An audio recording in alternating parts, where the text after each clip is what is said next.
টানা ভারী বৃষ্টিপাত ও নদীর পানি বেড়ে যাওয়ায় সিলেট নগরের বিভিন্ন এলাকা নতুন করে পানিতে ডুবছে। সুরমা নদীর পানি ফের বিপদসীমার উপর দিয়ে প্রবাহিত হচ্ছে।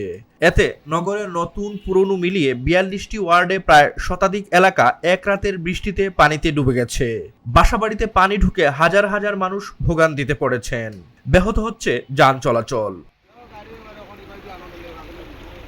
সিলেট নগরের বিভিন্ন এলাকা সরেজমিনে ঘুরে দেখা গেছে জলাবদ্ধতার কারণে ব্যাহত হচ্ছে মানুষের স্বাভাবিক জীবনযাপন। ভুক্তভোগীরা বলছেন রবিবার রাত ১০টা থেকে ভারী বৃষ্টিপাত শুরু হয় এবং প্রায় একটানা চলেছে বেলা 12:30 পর্যন্ত। আবহাওয়া অধিদপ্তর সিলেটের তথ্যমতে আজ সোমবার সকাল ৬টা থেকে দুপুর ১২টা পর্যন্ত ৬ ঘন্টায় বৃষ্টিপাত হয়েছে ৪৭.২ মিলিমিটার। এর আগে রবিবার সকাল ৬টা থেকে সোমবার সকাল ৬টা পর্যন্ত ২৪ ঘন্টায় বৃষ্টিপাত হয়েছে ২২৬.৬ মিলিমিটার। অন্যদিকে পানি উন্নয়ন বোর্ড সিলেটের তথ্যমতে রবিবারের তুলনায় নদ নদীর পানি ফের বেড়েছে।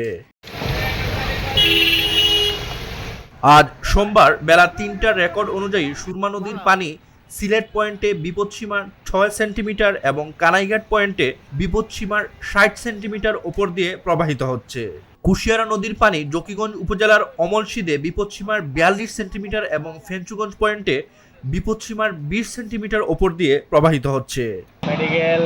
মেডিকেলের সামনে, মেডিকেলের ভিতরে, কলেজের ক্যাম্পাসে, তারপরে আমাদের বাসা বাড়িতে, পুষ্কনির পাড়ে, কলোনিতে, সব জায়গায় পানি ছিল।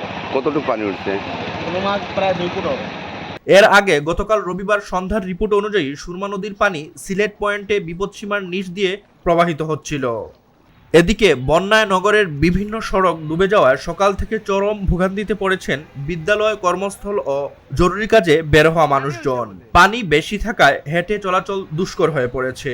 তার উপর যানবাহনের অপ্রতুলতা, রিকশা ও সিএনজি চালিত অটোরিকশা চালকদের ইচ্ছেমতো ভাড়া হাঁকার কারণে ভোগান্তিতে পড়েছেন নগরের মানুষ।